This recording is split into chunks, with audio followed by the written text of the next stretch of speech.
Hallo Leute, wir hatten gestern einen wunderschönen Abend praktisch verlebt. Das war richtig geil. Ja, ich habe gedacht, ich mach mal was, ne? Und da habe ich halt Freunde angerufen und ja, der Thorsten war da, der Thomas war da, Yassi war da und Tati war da. Ja, und während Tati und Yassi halt die Salate zubereiteten und das Grillfleisch hervorholten, und das, was wir alles besorgt hatten, eine Riesenpalette an Kram und Würstchen, natürlich wie immer wieder alles im Übermaß, ne? Was auch sich Gott sei Dank gelohnt hat, dass wir zu viel geholt haben im Nachhinein. Ja, und Thomas und Thorsten, die sind ab in den Wald, ja, mit Sägen und Äxten bewaffnet und haben halt Holz gemacht ohne Ende. Da lag ein Riesenberg Holz. Ich dachte schon, das Zeug kann man niemals verbrennen, so viel wie das war. Schön handlich klein gehackt.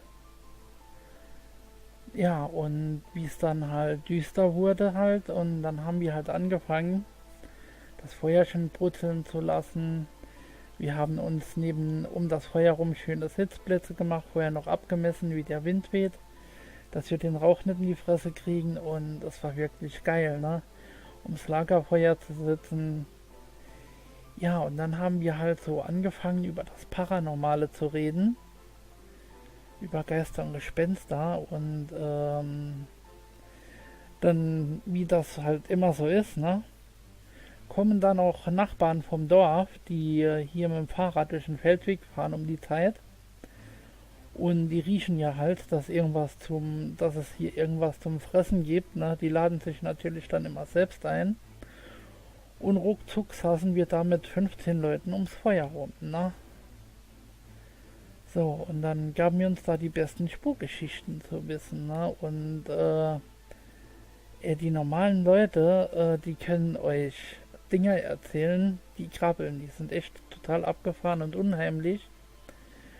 Zumindest war ich nicht allein, besser gesagt, wir nicht allein mit unseren Geschichten, die sich wirklich zugetragen haben. Und die Leute fragten mich, ob mein Hobby irgendwas mit meinem Gothic, also Grove-Design zu tun haben. Habe ich gesagt, nee, das Hobby hat mit 6 Jahren angefangen, als ich meinen ersten Geist gesehen habe. Und der stand vor meinem Bett, eine riesengroße schwarze wabernde Gestalt. Da hatte ich aber schon mal ein Video dazu gemacht, wo ich das erzähle. Ja, und ich habe denen dann halt die Geschichte so erzählt. Ja, wie oft ich den Schatten gesehen habe, auch bis hin zur Attacke. Der letzte Kontakt mit dem Schatten, und dann war halt Ruhe, ne? Schlag auf Schlag. Und mir kann halt niemand erzählen, dass dieser Angriff jetzt, wie nennt man das noch, Schlafkrampf, Schlafstarre oder sowas war. Weil ich war noch hellwach, als das geschah. Ja, das kann auf keinen Fall irgendeine Schlaflähmung gewesen sein. Ich habe nicht geschlafen, ich habe auf der Couch gesessen, so mehr so gesessen als gelegen. Ja, und da war der Thorsten ja damals auch noch dabei, der auch beim Grillen gestern dabei war. Ja, und Thorsten hat da auch erzählt, wie er das Licht halt angemacht hat, dass er da etwas gesehen hat, ne? Ja, und dann haben halt die Leute ausgepackt, was die so erlebt haben, weil diese Leute und wir leben ja alle hier in alten Häusern. Praktisch unter unserem alten Hof das Fundament oder ein Teil vom Haus, das ist sogar noch aus dem späten Mittelalter, ne? Also das ist ein uralter Hof, der schon wie lange genutzt wird. Und wir haben da auch unsere Geister. Ich habe dann halt erzählt die Geschichte von der Tante Marie. Also ich kannte diese Tante nimmer, ne? Also meine Großtante, die mittlerweile auch schon verstorben ist, kannte diese Frau, ne? Die wohnte damals dort, wo ich mein Kinderzimmer hatte. Jetzt wird's interessant. Die hat immer erzählt, nachts käme bei ihr aus der Wand der Dunkelmann und er würde sie bald holen kommen. Und die hat das immer erzählt, ne? Aber die war 100% überzeugt davon, ne? Und man fand halt dann angeblich Tante Marie tot im Bett mit weit aufgerissenem Augen und mit weit aufgerissenem Mund, wie wenn sie gerade schreien wollte und dabei halt, ja, eine total verzerrte Grimasse. Und ja, die lag dann halt tot auf dem Bett, und ja, diese Geschichte, die hatte ich bei uns in der Familie immer weiter erzählt. Und so habe ich auch eine Verbindung hergestellt zu diesem schwarzen Schatten, der da oben haust, den man besser in Ruhe lassen sollte. Ja, und die Leute, die haben da auch solche Geschichten erzählt, dass sich Dinge bei ihnen bewegen oder ja, dass da irgendwas nicht Normales bei denen, unten im Dorf, weil die wohnen ja auch in uralten Häusern, die ihre Geschichte haben. Und so ging halt der Abend so von dann, Und wie das so war, Thorsten wie immer ein fieses Grinsen im Gesicht und ein Feuerholz ohne Ende aufgeschmissen. Das hat eher nachher wie ein Großbrand ausgesehen statt ein normales Feuer. Und wie das dann ein bisschen runtergebrannt war, ja, da wurde gegrillt. Ich hatte halt mein alkoholfreies Bier, Und ja, die Jungs hatten halt ihren Sprit halt mitgebracht und ja, Yassi, Tati und ich, wir saßen dann zusammen. Wir haben so ein bisschen gekuschelt am Feuer, wie das halt so ist. Und ja, und haben uns dann von den anderen so die Storys angehört. Natürlich alle Gothics, Mein bester Freund konnte natürlich nicht kommen. Der arbeitet halt in der Klinik, Und der war mal wieder arbeiten. Also der ist halt mit Yassi zusammen, Aber Yassi hatte Zeit. Das war richtig cool.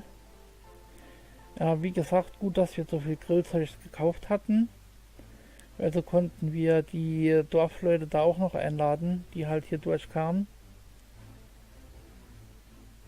Ja, da haben die auch mitgegessen, haben halt noch ihre Spukgeschichten, halt was sie so erlebt haben, zu wissen gegeben. Das war schon interessant. Das war schon total Hammer, Da war auch einer dabei, der hatte auch eine Geistergestalt gesehen, die vor seinem Bett gestanden hat, aber etwas ganz anderes, was ich gesehen habe. Der hatte eine durchsichtige Gestalt gesehen, eine weibliche Gestalt, die halt vor seinem Bett so stand und ihn halt nur angeglotzt hat, Und das war noch gar nicht so lange her. Ja, und der schläft jeden Abend jetzt auch nur noch mit Licht ein. War auch so eine ganz interessante Geschichte, was er da so zu wissen gegeben hat. Ich habe mich natürlich mal wieder vollgefressen wie so eine Zecke, Das gute Grillfleisch. Von Yassi den richtig geilen Tortellini-Salat, Der war wirklich Hammer. Ja, das war wirklich genial. Kartoffelsalat noch gefressen, das ging nur ab, ey. Ich habe bestimmt 3 Grillsticks gefressen und 2 Würstchen. Ich war bis zum Platzen voll. Aber die anderen haben auch gut gestoppt, Also das war wirklich geil. Und als ich dann aufgegessen hatte, ging Thorsten hin und warf so ziemlich alles Holz aufs Feuer.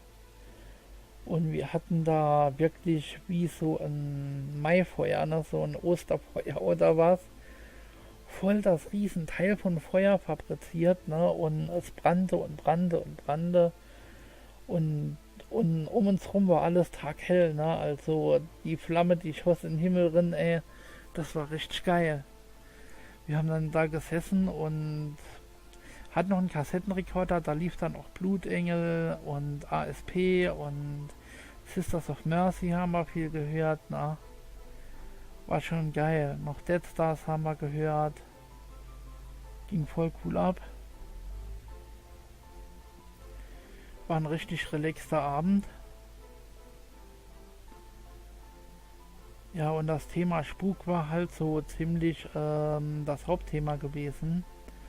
Und es ist nicht zu fassen, wie viele Leute wirklich was erleben, aber kaum darüber reden. Eigentlich, ich würde mal sagen, es betrifft jeden zweiten, wenn nicht noch mehr. Nur halt in Deutschland wird man halt für spinnert gehalten, wenn man sagt, da spukt's. Aber in den USA ist das gang und gäbe. Wenn du in den USA sagst, bei dir spukt, wirst du halt ernst genommen, was hier in Deutschland nicht der Fall ist. Ne? In Deutschland hier wirst du dafür ausgelacht von Leuten, die noch nie ein Phänomen erlebt haben oder es verdrängen. Also es gibt viele Leute, die etwas gesehen haben und sagen, ach, das hast du jetzt nur eingebildet, ne? Obwohl da wirklich dann was war, ne? Die denken nicht großartig drüber nach. Und da hatten wir noch einen Nachbar, der hatte also so ein Dorfritze, ist auch ein Bauer, der wohnt ein paar Höfe weiter. Und der hatte in seiner Scheune eine unheimliche Begegnung gehabt, ne? Der war in der Scheune am Arbeiten, also die Scheune ist groß und in den Ecken ziemlich dunkel. Und da stand dann halt hinter ihm so ein alter Mann, aber durchsichtig, mit Latzhose und kariertem Hemd an, ne? So ein typischer Bauer, so ein Alter. Und der hat sich dann auch so dermaßen verjagt und ist dann da rausgerannt. Und der hat jetzt so eine starke Beleuchtung in der Scheune. Und er geht nur noch in die Scheune tagsüber rein. Nimmer am Abend oder so, hat er gesagt. Weil es nicht toll ist in dieser Scheune. Der schwört Stein und Bein, dass bei ihm was in dieser einen Scheune drin ist. War auch ziemlich interessant, das Ganze. Und der andere erzählt, dass bei ihnen im Pferdestall was Komisches vorgeht. Dass die Pferde durchgehen ab und zu ohne Grund und halt gegen ihre Boxen treten, richtig laut, ne? Dass die ab und zu in Panik verfallen und dass auch er spürt, dass dort irgendwas ist, ne? Und er hat dort auch schon Schritte wahrgenommen, obwohl niemand da war, ne? Das finde ich auch schon creepy. Natürlich habe ich mir von den Leuten alle mal die Genehmigung geholt, ne? Für dort mal nachzugucken, ne? Das fand ich klasse. Wenn man mit den Leuten dann halt so gut klarkommt, dass man kann sagen, ja, ne, ich komme da mal gucken oder so. Ja, das war eigentlich ein voll schöner Abend gewesen. Und wir hatten richtig cool gefeiert gehabt. Das war richtig geil. Es gab zwar nichts zu feiern, aber man braucht ja nicht immer was zu feiern, um sich zu amüsieren, ne? Ich meine, ich bin eine Lesbe und ja, ich habe dann noch ein bisschen mit Hatti und Yassi rumgeknutscht. Ja, wir nehmen das halt nicht so eng. Die beiden sind zwar verpartnert, aber ja, die leben eher so alles so offen aus und ja, wir kennen uns schon von Kindergartenalter an, ne? Das ist normal. Und ja, wir haben da ein bisschen geknuddelt noch und ja, uns amüsiert. Ja, und die Dorfis da, ne, da muss ich schon feststellen, vom Verhalten her sind die ganz anders als wir. Die Dorfis, also die Bundis, die verhalten sich total anders. Die sind zwar mit uns klargekommen und wir mit denen so einigermaßen, ne, aber ich sag mal, die haben eine komplett andere Weltanschauung als wir. Das hat man schon an vielen Diskussionen bemerkt. Das wäre ja nicht nur das Thema Geister. Ja, zum Beispiel das Thema, was mich bewegt, wenn sich jemand verbrennen lässt, ne? Ich wäre dafür, dass ich die Urne von den Toten kann mitnehmen, also von meinen Angehörigen. Wenn jetzt einer von meinen Angehörigen verbrannt wird, hätte ich die Urne gerne. Und das ist jetzt ja nicht, wie wenn man eine Leiche mit heimnimmt, ja. Also niemand wird eine Leiche zu Hause aufbewahren.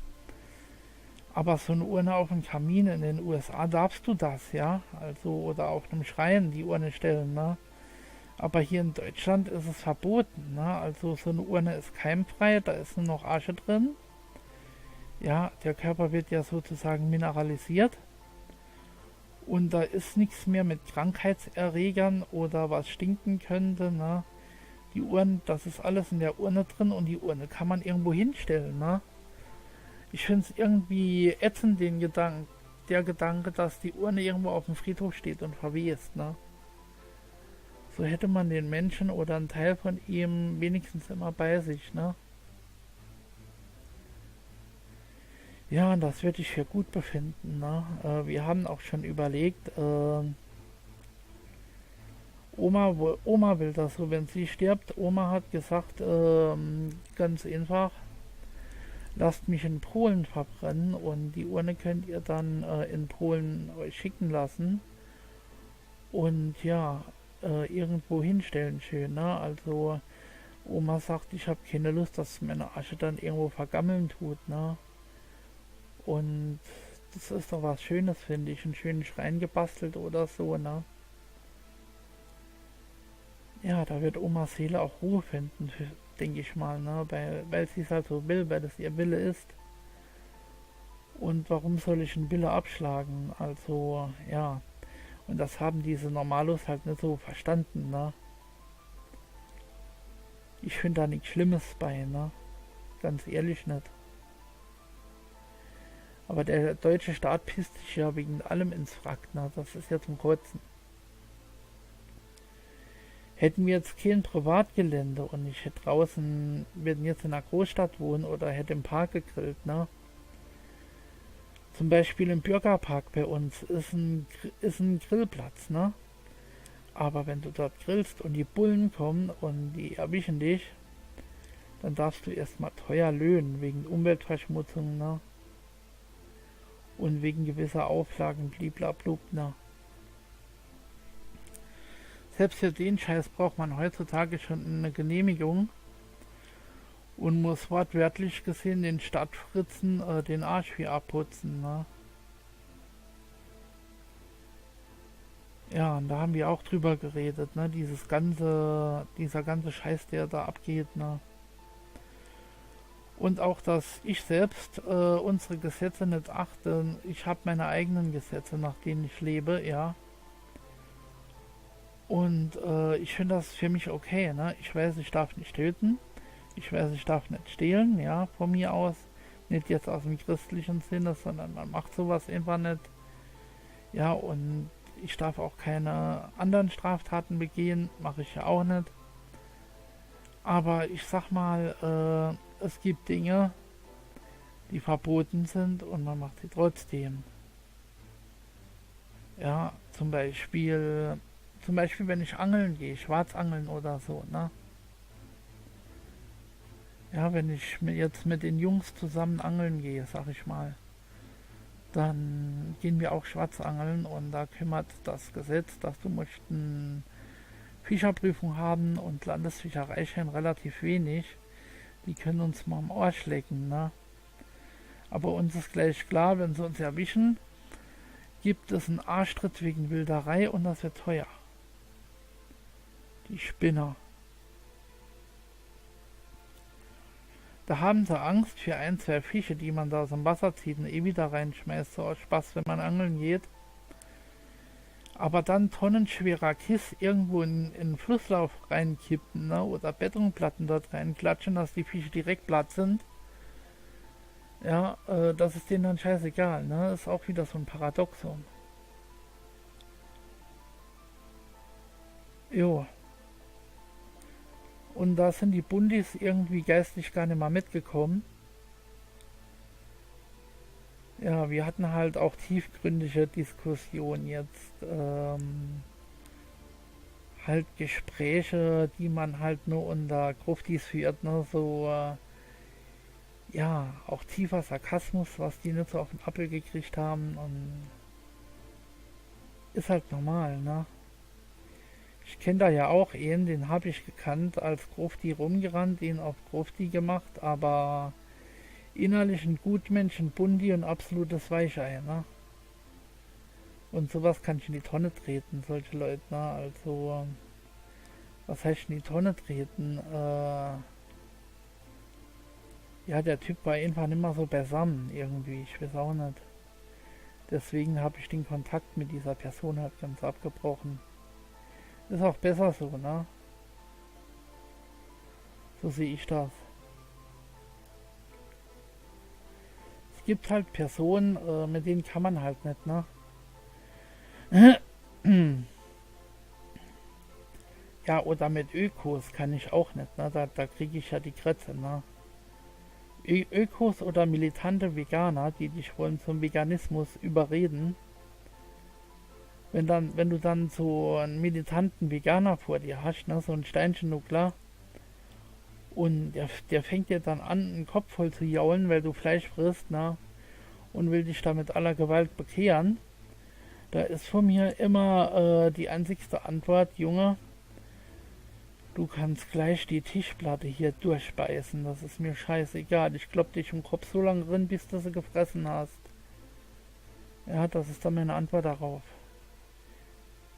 Ich lass mich nicht bekehren, ich lass mich auch nicht zum Christentum bekehren, ne?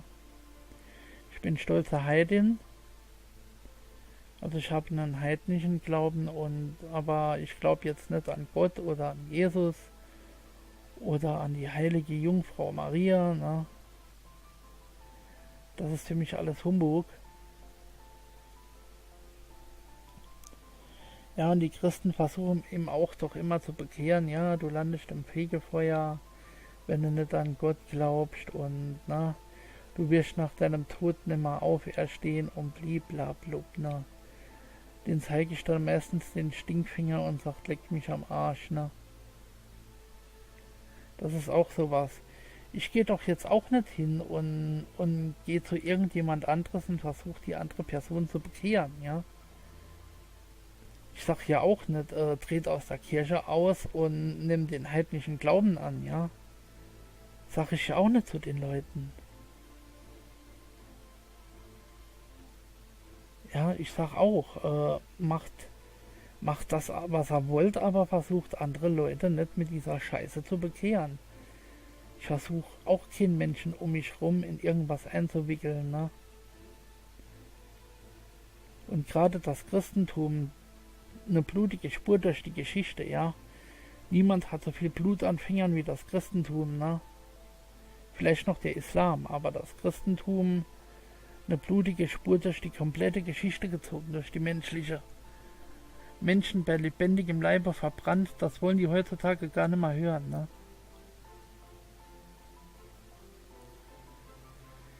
Ja, und wenn man dann damit anfängt, dann werden sie ganz schnell, ganz ruhig, ne? Wenn man dann anfängt, im Namen eures Gottes wurden Frauen verbrannt, ja, nur weil sie ein bisschen anders waren, hat man sie auf den Scheiterhaufen geklatscht und hat unschuldige Menschen verbrannt oder Menschen zu Tode gefoltert, weil sie der Ketzerei beschuldigt wurden. Ich meine, es wurden ja nicht nur Frauen zu Tode verurteilt, auch Männer, die man für Ketzer gehalten hat, ja. Also mit so einem Glauben braucht mir niemand zu kommen, ne? Außerdem, Gott schickt die Seelen ins Fegefeuer zum Satan, ja. Also muss Gott ja folglich mit Satan zusammenarbeiten. Und das ist wieder so ein Paradoxum, was nicht passt, ne? Das ist wie wenn Gott Satans Boss ja wäre, ne? Du verbrennst mir jetzt die Leute hier im Fegefeuer. Jo, und das sind halt so Sachen, da laufen die Bundis direkt auf Grund, wenn du so damit anfängst, ne? Aber die können mich alle am Arsch lecken, ja, diese Sektenspinner. So, ich wünsche euch was, ne? Und vor allem alles Gute, ne?